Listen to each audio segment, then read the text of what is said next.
Hello, my name is Mr. Tom Froze, and these are my thoughts on illustration. This is a bi-weekly podcast about showing up and growing up as an illustrator. Welcome to episode 14. My teachers in art school made me think that I had to be a fast worker in order to survive in the creative industry. As a design student, I remember doing exercises where we had to come up with ideas or complete these creative projects within a very short time. They'd give us a prompt and a time limit, and then we'd have to pump out something like maybe a logo or some kind of an illustration, all by the time the buzzer went off.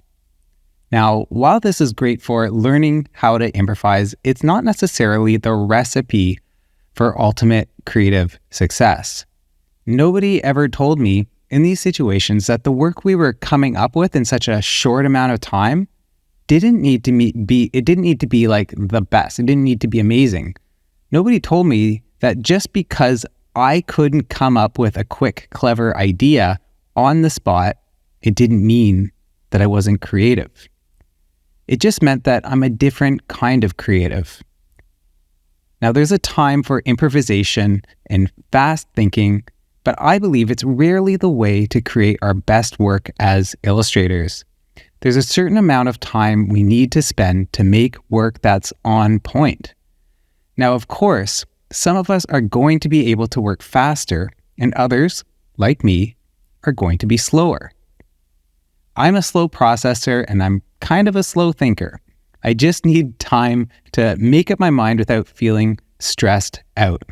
You know, I can't even buy a shampoo, like a bottle of shampoo at the grocery store without overanalyzing all the options, comparing prices, reading ingredients, and ultimately trying to make the best decision with my shampoo purchase. Now, there's a point where we have to just make a decision. We can't spend our whole lives deliberating and dithering on every small point. And I suppose it's easy enough for me to shut off the part of my brain that makes me take 10 minutes to choose between Pert Plus or Pantene Pro V. But where it comes to illustration, it's taken me a lot longer to try and find this switch, and it's not always easy to flick it off. In this episode, I want to talk about what it's been like for me as a slow worker. What kinds of things have slowed me down, and how have I been able to thrive as a successful illustrator in spite of them? So if you're a slowpoke trying to figure out why it just takes so long to get things done, this episode is for you. I'm going to talk about why I think there are two kinds of slow. There's good slow and there's bad slow, and why we should embrace the former and maybe why we should change the latter. And of course, I'm going to give you some ways to do both of these things. How can you embrace the things about your work that you maybe wish would go faster? And how can you change some of the things that truly get in your creative way? By the end of this episode, I hope that you'll feel permitted to give yourself the time you need to do your best work and to defend that time when it comes under question by yourself or by other people. If you like what you hear in today's episode, you can support me by following me and rating and reviewing this podcast wherever you happen to be listening from. If you're watching on YouTube, please like and subscribe and let me know in the comments about how this episode helped you today. You can also support me on Patreon, where you can get exclusive access to my live monthly drawing meetups and more. Join today at patreon.com/TomFroze. You can also support this podcast by going to tomfroze.com to join my mailing list. Just scroll all the way down to the bottom of the homepage to sign up. Now, just before we get into it today, I just want to let you know, just out of full transparency, I'm trying something new.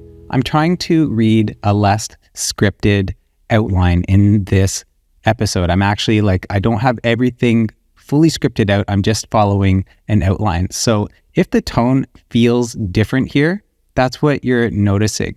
And so I'm just going to get right into it. I'm going to try not to get stuck, and we're going to see how it goes. So I'll see you on the other side. So at the beginning of the episode, I opened with this dichotomy. I talked about how there's this good kind of slow and a bad kind of slow.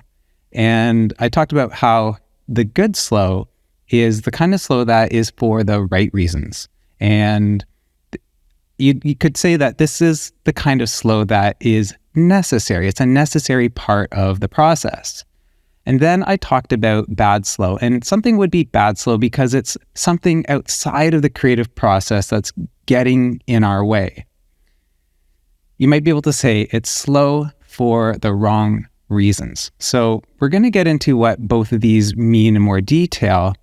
And I just want to say, though, at the top that just because I'm calling this good and bad slow, this is really just a rhetorical device to make this, yin and yang kind of thing. But what I really want to underscore is that the bad kind of slow that I'm calling bad is something we can change. And that's the hopeful part. So I'm talking about good slow, I'm talking about bad slow, but in the end, the bad slow is attached to hope. We can change the bad slow. So I'm going to give you tips in today's episode on how you can make those changes. Now, why am I talking about being a slow worker at all? So the problem that I want to help with here, and the problem that I encountered in my own experience, is just the anxiety and frustration that we feel with ourselves as things take longer than we think they should. Sometimes things just take too much time. Sometimes we get stuck, and sometimes it's for a good reason. Sometimes it's because we're procrastinating. But in my own experience, I have found that things just take a little bit longer for me. And I felt kind of under the gun when I'm trying to do work that I know I can do it. Like, I've done it before and I've made good work before. But if I try to make that work under pressure and I just do it anyway, very often that work just isn't as good as it could have been. I think that this is worth defending. If we believe that there's a part of our process that actually just needs more time, then we should be able to defend that. But before I get into any of that, I just want to start off with a little bit of a story from my own life when I worked at a trampoline company. If you listen to the first few episodes of this podcast, I tell the story of how before I was an illustrator, I wanted to be a designer. And before I went to school for design, I actually got a job as a designer, as the in-house designer for a trampoline company. So one of the first things I had to do as a designer at this company was to rebrand everything, like create a new logo, choose the fonts, choose the colors. This is a fairly advanced kind of project, especially for someone who hasn't gone to design school or anything like that. Let's just say during this process, I got super stuck. Just the feeling of sitting there at my computer, feeling like, I know how to use Adobe Illustrator. I know how to use the pen tool. I know how to choose fonts. I've done a little bit of desktop publishing.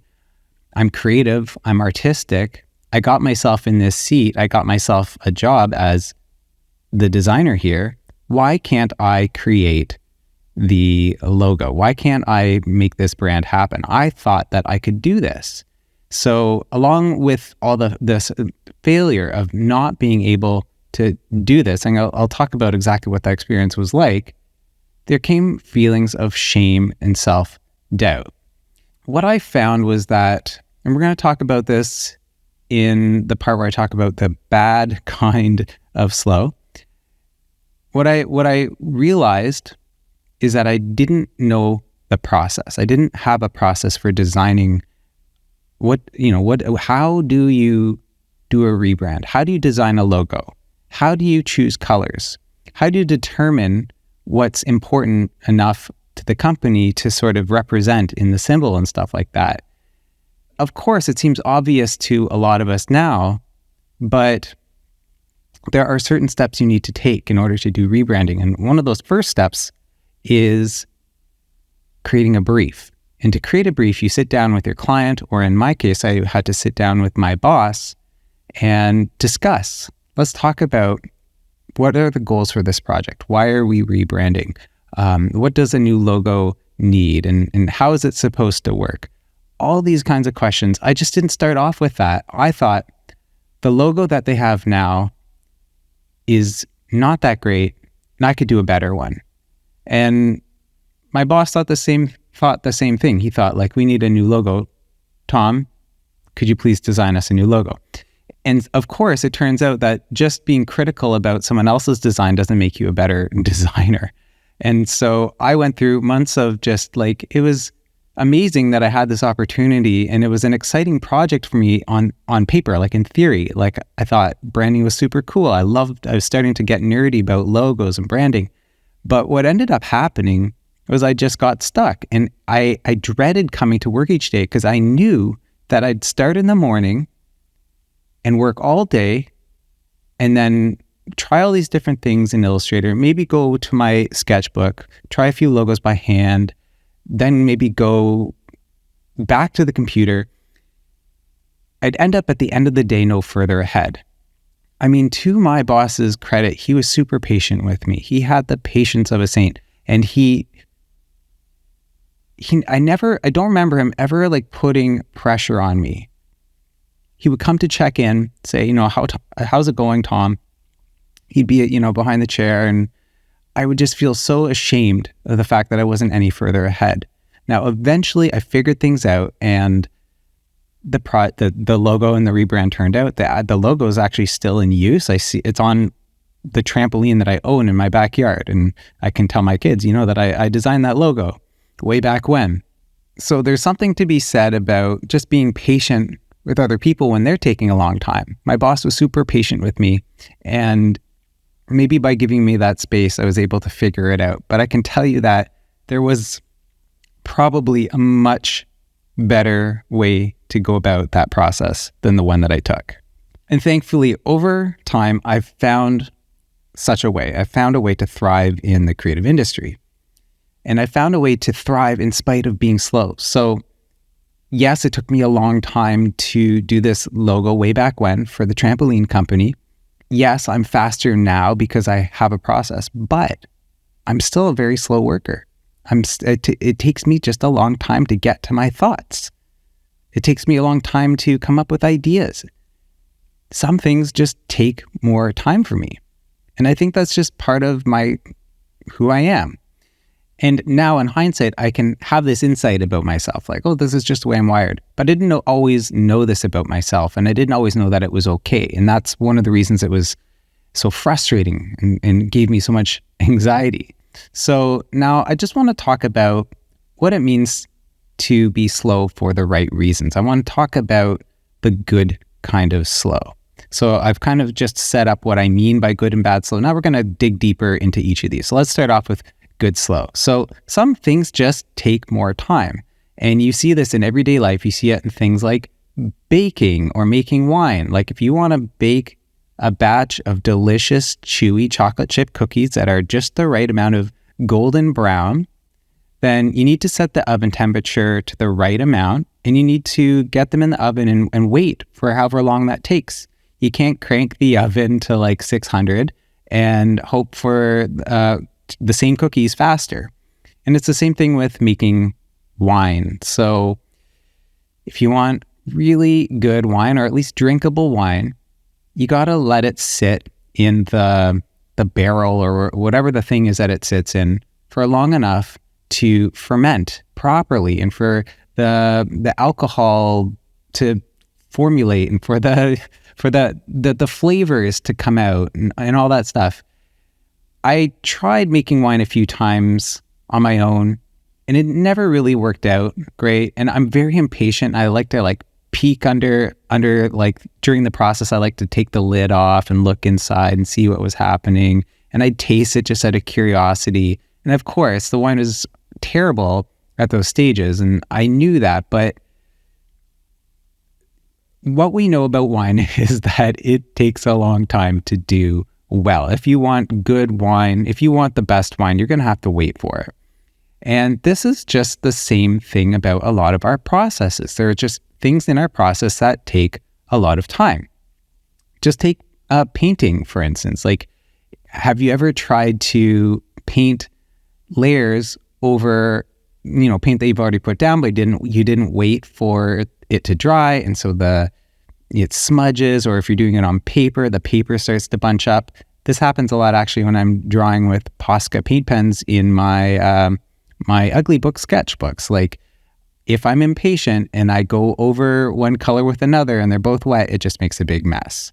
Now, for me in my commercial illustration process as a professional illustrator, I have found that I need to follow a certain series of steps, each of which take time in order to get from one step to the next, in order to develop an illustration from start to finish, I should say. And the first thing, and I'm going to kind of glaze over these because I teach this in my classes, and maybe I'll talk about the whole creative process some other time as an episode, but it starts by just understanding the brief. What am I being asked to do? So I have to take some time just to fully understand that. The next thing is I need to give myself time to sink into my research. And again, this takes time. I can't skip this process. And the third thing that I need to do is I need to ease into a certain kind of drawing that I call O mode, or observational mode sketching. So I've done some research, maybe I've gathered some reference images. Now in this third step, I'm drawing from these references. I'm not trying to come up with ideas. I'm just drawing what I see in the pictures. There's nothing creative about this. It's just pure copying what I'm seeing. And this takes time. And then the next thing, the fourth thing that I need to do is come up with ideas. Now, this is what I call I mode sketches. I stands for ideation or imagination. I'm drawing from my imagination. So all that research that I did in the former steps, all that drawing from those reference photos, rather uncreatively and imitatively, now I'm starting to think about how can I use that information to create new ideas. And so again, this stage takes time, and this stage actually might take the longest because this is where I'm trying to create something brand new that I haven't thought of before, or something that I haven't seen before. And so this process can go for hours, it can go for days, depending on, various factors, but it takes time. And then finally, once I have that idea, and once I have that sketch, once I have the one that my client has chosen, it's ready to turn into a final illustration, I have to craft that final illustration. That's the next step here. And it takes time to do it right. It takes time to do it in a way that it looks right, things fit together, it's not sloppy. I haven't overlooked any details. There are some times when I forget to do things, like there's a book that I illustrated and there's a leopard, and I forgot to draw one of its ears. And that book has been translated into multiple languages. And for some reason, no one ever corrected the ear. No one ever asked me to correct the ear. But what I'm saying is it takes time to do things right. And if you don't take the time, things won't turn out exactly how they should. So in the process that I just outlined, there are some things that are slow for conceptual reasons, and I think we can all relate to this. It can take time to understand our subject and to formulate our viewpoint on it. And there's almost always a period of struggle here where it feels like we'll never figure out what our idea is. It's like we just can't come up with an idea we like. And I think birthing a new idea can just be painful. And something I have to remind myself of over and over again, whether I'm writing a class or scripting an episode like this one, creative work is hard work. So some things are hard on the conceptual side of things, but sometimes things can be really hard for technical reasons. Like the most basic example I have here is waiting for paint to dry. It just takes time. And if you're working on something that's really detailed, it just takes time to be thorough and add in all those details. And one of the examples I have in my own work is when I'm illustrating maps. My illustrated maps have so many different details in them, whether it's roads or, little tree icons all over the place, or I have to illustrate a little icon, like tiny little scenes, like, 12 of them, 20 of them. These things just take time, and there's no way around it. I have to sit there and do the thing until it's done. If I rush it, things won't look good. So one of my favorite things to talk about is having a style. And we can talk about, having a style in another episode. I have a whole class on it called the Style Class. That's on Skillshare. But one of the advantages of having a set style is that we have a technique that we know we can use time and time again with a fair degree of predictability. We know what our work is going to look like. We may not know what the specific illustration will look like when it's done, but we at least know what tools we're going to use to make them. And we'll have a visual language to work with. Like if you look at my maps, again, for example, they all have a very similar feeling to them because I'm always working in the same style or very close to the same style. And that helps me avoid being slow. But just because I have a style and a technique that I've mastered, there still are often times when I fight with my techniques to make them do what I want. Even when, and like in my case, when you have a craft, when you have a style, it can still take you a long time to figure out how to make it work in a new situation. So this is just another way in which we're slow, and it's just gonna happen. We're sometimes gonna fight with what we have to work with, whether that's our style and technique and trying to make it work in a new situation. It's just going to take us some time to do that. Now let's talk about another scenario where we'll be slow. I'm including this under good slow, and I'll tell you why after I say it. So some things are slow for us because we're just actually not that good at them. So why is this a good thing? Why is this categorized under good slow? Well, is it a bad thing that you're not good at everything? Is it a bad thing that I'm not good at field hockey or rugby? I don't think so. I don't need to be good at those things, even though it would be nice. I am good at running marathons. I'm good at ultra marathons. I'm good at running long distances. That's a thing that I can embrace and hold as my own. So just because you're not so good at something and as a result quite slow, it doesn't mean you need to despair. Instead, just avoid it. You've probably heard me talk about this in previous episodes. I'm not that great with illustrating in perspective. And so what I do is I just avoid projects that have me illustrate in this way. I make sure at the very beginning that there's an understanding between me and the client that, things like perspective or whatever it is aren't being expected of me. If I feel like in any way that the client is going to be expecting me to illustrate in a way that I don't, I make sure I clearly get that understanding that they know how I work. And the way that I do this, it sounds more confrontational or awkward than it actually is. The way that I do this is I just ask them, is there any images of mine that I've made before that you can show me that will help me understand what you're looking for? So this is just a way of making sure that they know what style I work in, and they can also see very clearly, like, Tom doesn't work in ultra realistic perspective. So all of this to say, I avoid projects that have me illustrate in any way that is outside of my wheelhouse. And like I said, having a style is very much about this kind of, I guess, filter in the kind of work that we take on.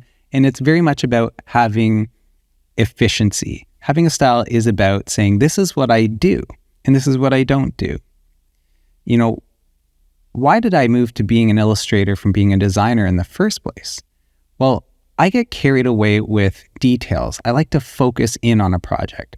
And with design, with graphic design, with web design, whatever kind of design it is, it's usually broader. You're not just working with one image or a set of images that all have to relate to one another. You're working with a whole system. Way back in my trampoline designer guy days, I had to invent or create or design a whole system for the brand.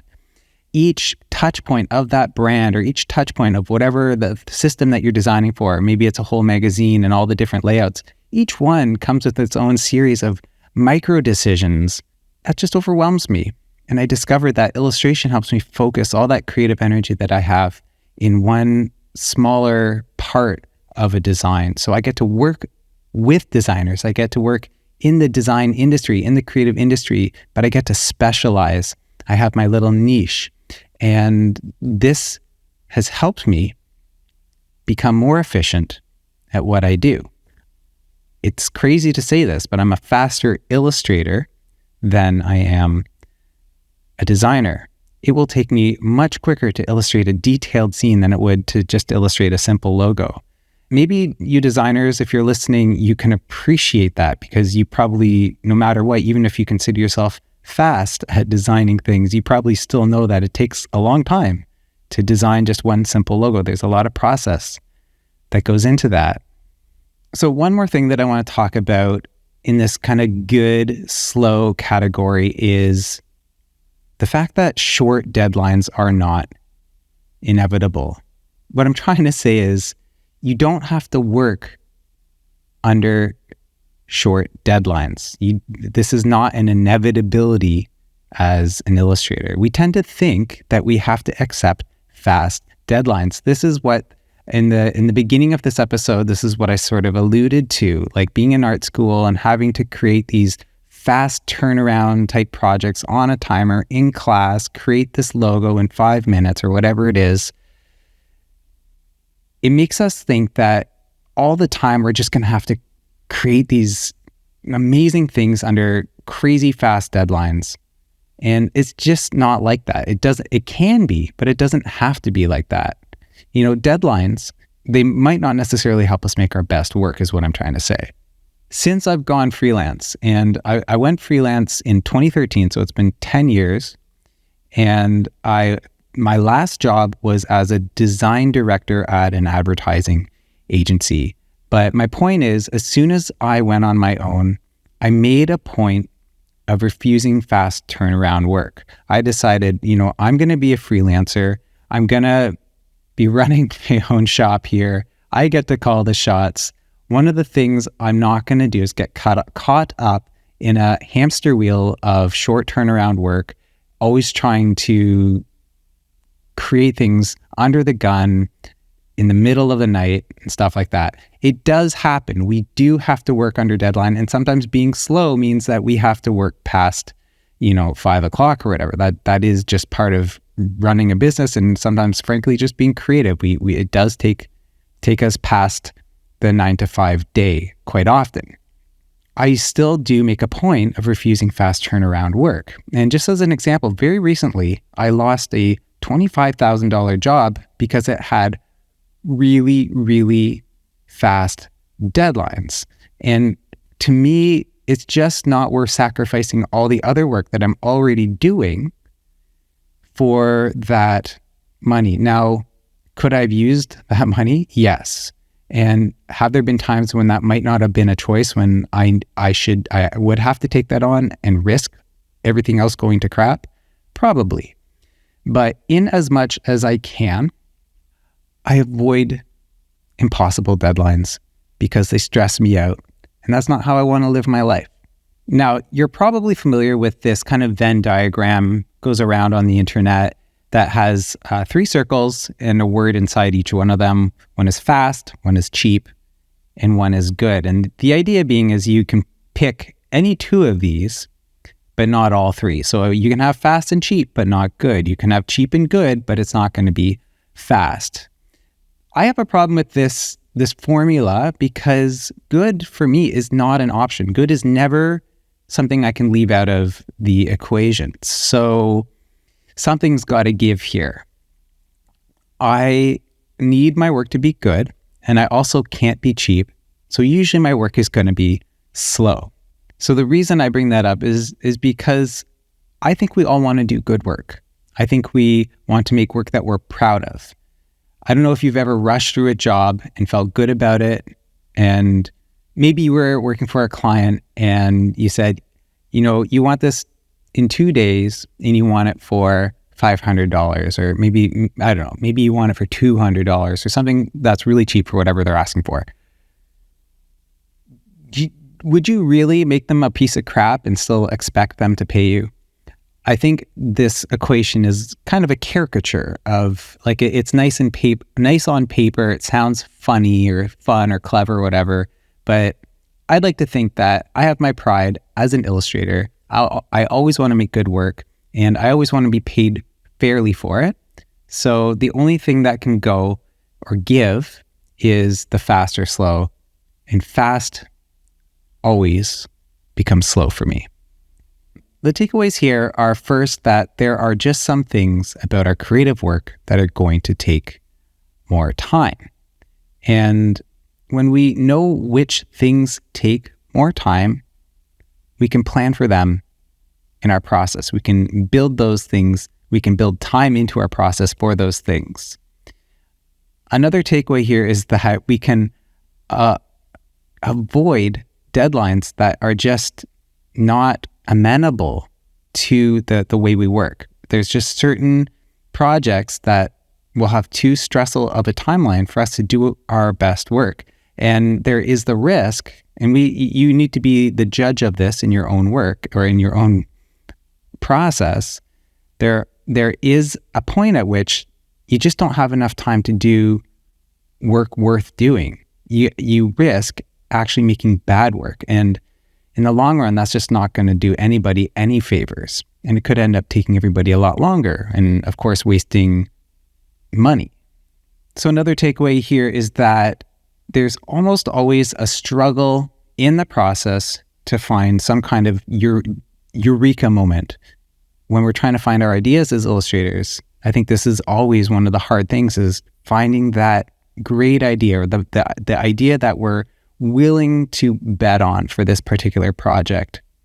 And similarly, we often have to go through this time where we're trying to figure out how to apply our style or our craft in this new situation. Maybe we're used to drawing people, not so used to drawing animals. And a particular illustration project we're working on, we need to draw fluffy dogs and elephants. So there's going to be a struggle as we figure out, how do I illustrate a fluffy dog or an elephant in this style? And similar to what I already said, by planning for these uncertainties, whether it's in finding our eureka moment or, trying to figure out how our techniques apply in this particular situation, we can give ourselves a little bit of time for this struggle. And since we know what's coming, we can endure this struggle with more confidence. We can say, I've been here before, I've struggled in this way before, and I got over it. I learned how to draw people when I didn't know how to draw people. I'm going to learn how to draw elephants and fluffy dogs. Everything's going to be okay. And another takeaway, of course, is that over time we learn what kinds of projects or tasks we're particularly slow at and should avoid. And finally, we don't need to accept fast turnaround work as our standard. Find the pace of work that works best for you and embrace that as your standard. So that's a little bit of a repeat of the point I was making earlier, but here it's just sort of flipping it on its head a little bit. Like, you might be expected either from yourself or other people to do fast turnaround work.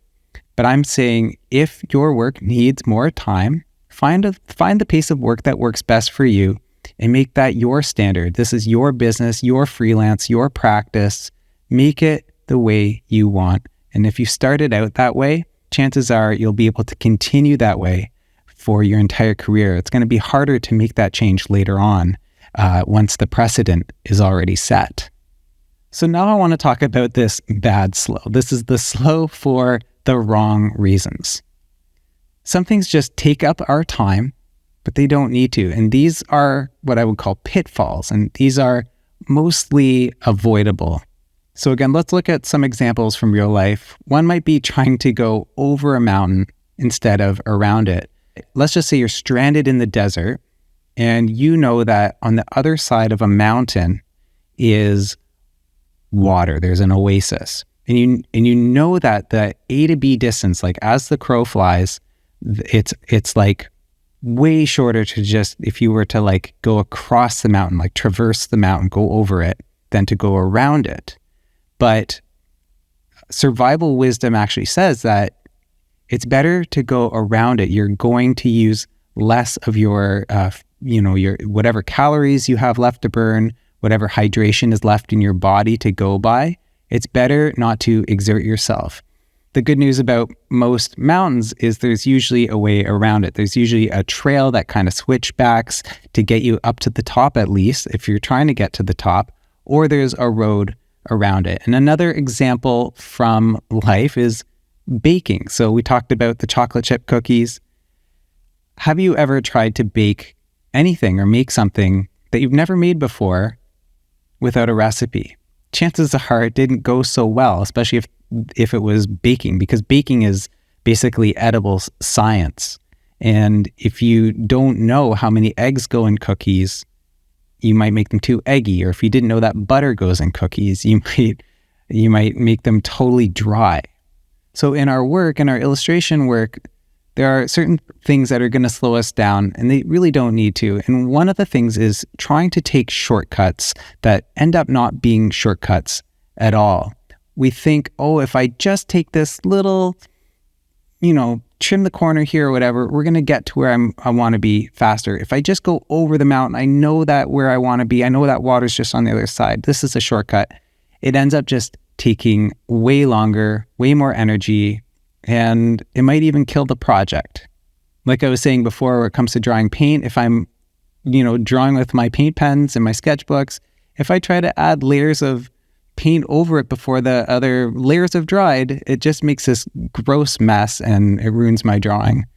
So a more recent example of me trying to take a shortcut and it totally backfiring is actually in this very episode. So my original intention for episode 14 was to basically recite an article called "Slow is Faster Than Stuck" that I wrote on my Medium blog as the content for today. So I was just going to copy that article, paste it in my script, and away we go. Done, episode done, whatever. And my justification for that was that, it got published in multiple magazines. And so I thought it's well received. So this is kind of a gimme. Why don't I just take this shortcut now and then I can move on to the other things that I have to do.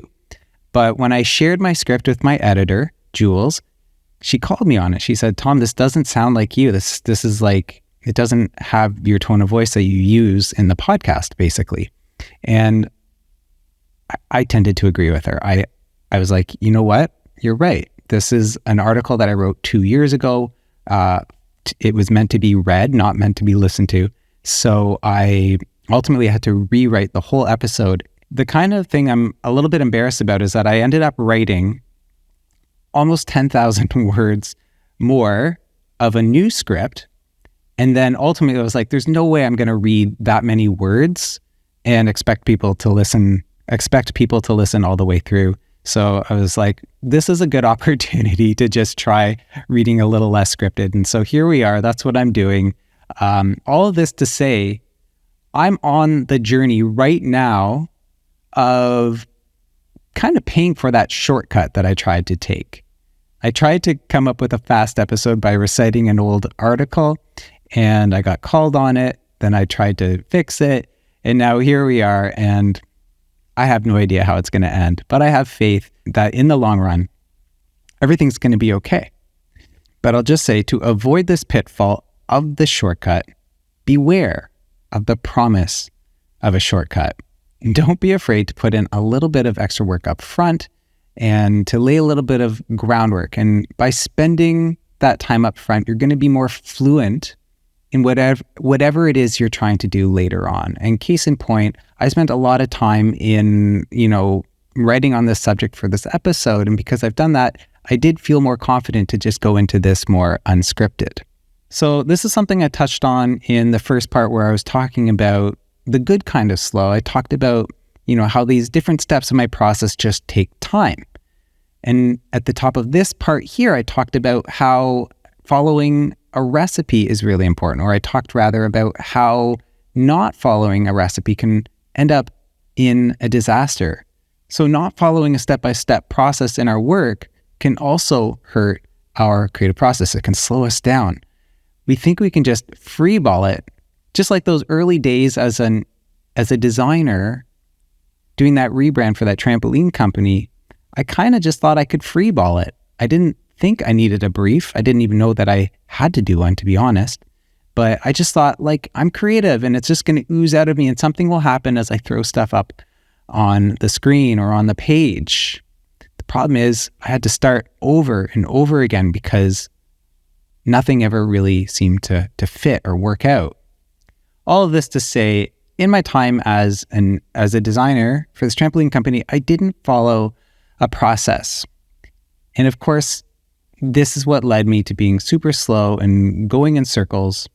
And the only way to avoid this is to develop a creative process. Now, that I know that sounds circular and redundant or whatever, but this is probably the single most important thing we can do to not get stuck, is to have a series of repeatable steps that we know we can take toward a certain kind of result. And specifically for us, it's illustration. What are the steps that I need to do from start to finish? You can almost say, like, what are the rituals I need to take or perform in order to end up with an illustration? Because that's pretty much what the process is. It's just a series of rituals, these steps that we take and we have to take and we rely on them in order for our creative magic to happen. So if you're at the very beginning and you haven't developed your process, you're probably saying, well, Tom, how do I do that? How do I get a process? How do I develop one? Well, the kind of obvious answer that I'm kind of reluctant to give you because it sounds kind of insulting is to look it up. If you look up something like, what are the stages of the illustration process? You're going to get page after page of people telling you what their process is. And what you'll probably find is they all follow a very similar order to what I told you earlier on in this episode. And those are starting with a brief, and then going into some kind of research, and then going into some kind of sketching phase, and then ultimately ending up fleshing out an idea as a full illustration. What you might find is, or what you'll definitely find is, everyone has different steps added in there. Even though most of the steps are kind of the same, you're going to find that some of them are a little bit different. And what's probably happening there is each person has found a specific way that works for them, and they're trying to help you by showing you their process. And I've done the same thing. I have a class on Skillshare called the 6 Stages of Illustration, and this is the way that has worked best for me. So if you're asking me specifically, Tom, how do I know what illustration process to have? I'd say go and take a class like mine and try it out, right? You could try my process out. You might find that it works in some ways and maybe not in others.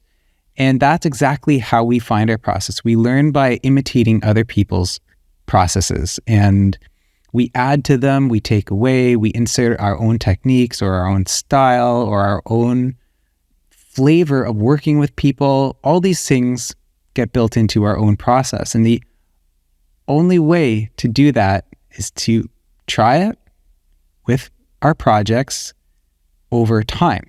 It's the same way we find our style. How do you find your style? You have to work it out by trying it over and over again. And the way that I teach this in the style class is to work it out in a daily project. Everything in illustration, where it comes to processes and things that become more and more our own, can only happen the long way. There are no shortcuts to developing a process. So another pitfall that can trap us and slow us down is avoiding getting outside feedback. And the danger here is that if we don't get feedback at some point, we're going to get lost in our heads. We're going to spin our tires. And I'm especially guilty of this. And the reason for me is that I fear getting thrown off. Like, I might be like deep into an idea and I think I'm just at the cusp of my eureka moment. And I fear that if I show someone, even if I show my wife, it's just going to throw me way off. Maybe it will destroy my confidence. And so what I do is I just keep trying to solve it myself. But if I would just share the thing with someone and lose my ego, it will give me some kind of friction or something to push back on and then keep going. One thing that I've found, even in this podcast, is that I can share my scripts and outlines with my editor, Jules. And whenever I do that, it helps push me out of whatever I'm kind of circling and swirling around with in my head. I always get pushed forward when I share my work, even if at first it feels like a step backward. Maybe I get some critique, but ultimately it gives me something to push forward on. So don't avoid feedback. Find a way of getting it on your work. And I'll just say that in my own process, there are points like I teach us in the 6 stages of illustration, there are points where I actually recommend that you don't seek feedback, because there are parts of the process that we do need to struggle ourselves and try and figure out what our idea is or what our viewpoint is. It's not our client's job, for instance, to solve our creative problems for us. But there does come a point in the creative process where we need to show our client the work so that they can give us feedback and we can either make changes or move the whole thing forward to the next stage. It's actually one of the things I love about being an illustrator is that I always have a client to give me feedback. I always have a client even just to give me that brief that gets me going in the first place. And so having that outside person can be really valuable to the creative process because it keeps us going. It keeps us from spinning around in our heads. So lastly, I just want to talk about one more pitfall, and that's paralysis. Some people call this analysis paralysis. Sometimes I just call it overwhelm. It's when the task ahead just feels too big and I get stuck. Sometimes it's just self-doubt where we say like, I could never do that. This is too big for me. Or maybe we're just thinking ahead too many steps. Maybe we want to get on the other side of the mountain and we despair that the mountain is there and we forget that all we have to do is start walking. The impossibility of knowing how things are going to go in the end makes it very overwhelming to think about what those first steps might be. It can be very hard to have the confidence and the faith to move forward in a project when you really have no idea how it's going to turn out. Now, of course, having a process is going to help this because it kind of gives you a map of what that looks like every time you go and do something creative. Now, I just want to share a story that kind of illustrates this point of being stuck by overwhelm. And it's in a Disney movie called Frozen 2. You might have heard of it. I went to watch this with my family, I guess when I was out in the theaters a few years ago. And there's this scene when I get their names mixed up. Let's say Anna, she's the one that's not the ice princess. We think Elsa has died. And now it's up to Anna to save Arendelle. But she's trapped in a cave. She's alone. And there's really no one but her to save the day. Now she has this choice in this moment. She can just despair and give up because it actually seemed pretty impossible. We're all thinking, what's going to happen? How's she going to get herself out of this pickle? And she has this realization that she just needs to do the next right thing. And when she started singing this song at this part in the movie, that struck me so hard that I actually started ugly crying in the theater. I kind of hid it from my family, and it was dark, and I sort of like held my face or whatever, but so that they didn't know I was crying. But it just hit me so hard because this is so much part of my struggle as a creative. It's been getting stuck and not knowing what to do next. And it's been a huge part of why I've wanted to teach illustration and why I want to do this podcast. It's to help other people to find what that next right thing is. And we don't always know what it is. It's going to be different for everyone. But what I can say is what we can do is we can break hard things into simple, doable steps. One of the ways that I know that I can help people is by breaking harder things into simpler steps. And in all my Skillshare classes, I work very hard to do that. I take a project like, how do you make an illustrated map? And then I show step by step how we can do that. And every step along the way just builds very naturally on the first. And it's not just a good teaching tool. This is a good illustrating tool. This is something that I use in my own work, every project, every time. I break hard things into simpler, doable steps. And so at the very beginning of my process, the way I kind of tease myself into doing a hard thing is just by doing something so simple, you might not even think about it. And that's creating a project folder. For me, that's one of the first steps of my process to make the project feel real. I just create a project folder. Then the next thing I might do is to go and gather reference images based on my subject. You just go on the internet and start downloading images that are related to your subject, whatever that might be. Another thing that I do at the very beginning, if I'm stuck, if I'm having a hard time just sinking into the project in the very beginning, is that I just read very carefully through the briefing materials, whether that's an email or a document that my client attached to the email. And I write down all the things in the brief in point form in Procreate. So I have my pencil, I'm in Procreate where I usually do my creative work. So I'm in that zone, I'm setting the scene for creative work, but I'm not doing anything creative here. All I'm doing is just making a list. It's doing two things. One, of course, is that it's helping me know and remember what I need to do in this project. And the other thing is that it's priming me subconsciously to be in the creative zone because I'm in that creative environment. I'm in Procreate with my Apple Pencil in my hand. And another way that I've already talked about in other episodes and throughout all my Skillshare classes is this thing that I call O mode in I mode drawing. O mode drawing is observational mode and I mode is ideational drawing. When I'm doing O mode, it's not creative, I'm just imitating. And that just gets me, like I said, in the creative zone. And then at a certain point, I just naturally flow into I mode when I'm starting to come up with ideas, which is always the harder kind of work in my creative process.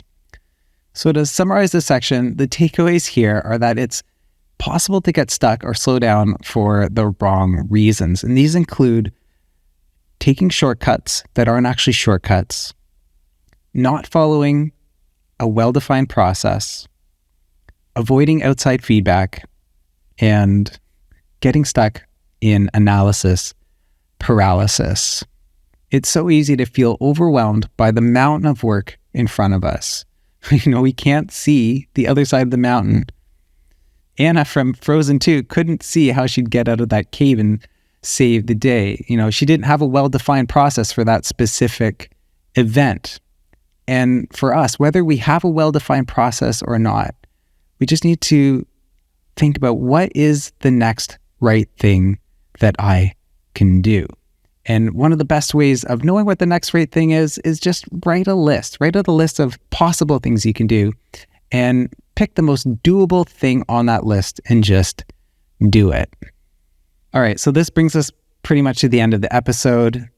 And just to very quickly summarize, there are some things in our creative process that we just need more time to do, and we need to embrace these things as good and necessary. And we talked about why some processes, just like making wine, need more time. Ultimately, over time, we learn what we're good at and how long things take, and we learn what to expect from ourselves. It's okay to be slow as long as we do good work and we get the time we need to do it. And of course, there are other things that get in the way of our creative process, and these are pitfalls that we can and should avoid. And these include, like I said, the deceptive shortcuts, ignoring the importance of a consistent, repeatable, reliable process, avoiding feedback, and analysis paralysis. So often we just start too big at the beginning of a project. I just want to leave you with a quote from author James Clear. He wrote the book Atomic Habits, and this is what he says. He says, even when you should start small, it's easy to start too big. And then he goes on to describe what he calls the 2-minute rule. When you start a new habit, it should take less than 2 minutes to do. Any habit can be scaled down into a 2-minute version. Run 3 miles becomes tie my running shoes, and so on and so forth. So the same principle of creating a lower bar for ourselves applies to starting a new creative job. Create a full page illustration for a magazine becomes create a new work folder in Finder. So now there's just one thing that some of you may have been thinking that I haven't addressed yet, and that's this argument that I'm sure we've all heard before, but I work better under pressure. I need deadlines. I need fast deadlines to work better. Well, deadlines are super important. I think I've already said that today. And I think we do need to have a reasonable time limit on a project just to keep us on track. But I'm not convinced that rushing, that always working on tight deadlines is the best condition for creativity. It might be great for helping you stay out of your head, or it might be good for helping you not to overthink things, but it's not great for your craft. Writer and speaker Brian Tracy actually said it really well when he said, nobody works better under pressure. They just work faster. Craft takes time and attention, and to truly get good, you need more than a speedy brainstorm to hone it. I never liked exercises in school that expected highly creative outcomes on short deadlines. I believe they're useful for teaching and for creative development, but not so much for professional creative work. Fast and good rarely happen together. Good often wins out and fast turns to slow. In my experience, I've just found that it's better to be honest about this and keep fast off the table. Am I faster than I used to be? Of course. But compared to what some might expect, I'm still very much a slowpoke. It's just that I've built up a process that allows me to work at my own pace, and I've marked out the many pitfalls that threaten my creativity and my sanity so I can avoid them most of the time. It's not by becoming faster, but by embracing my slow that I've been able to sustain a career as an illustrator. My name is Mr. Tom Froese, and those were my thoughts on illustration. You can find links to all my things at tomfroese.com, including my Patreon, YouTube channel, and Skillshare classes. Remember to rate and review, like, subscribe, follow, tell your friends, all those lovely things. Thank you for listening all the way to the end. I'll see you in the next one. The music for this podcast was written and performed by Mark Allen Falk. You can find links to his music in the show notes or go directly to his Linktree at linktree/semiathletic. This podcast was written and performed without the aid of artificial intelligence, although sometimes I wish I had it to make me faster. Adobe Podcast AI was used to improve the sound, and I used Lensa, an AI-based photo app, to help with the lighting in the thumbnail photo. Today's episode was produced by me, Mr. Tom Froese.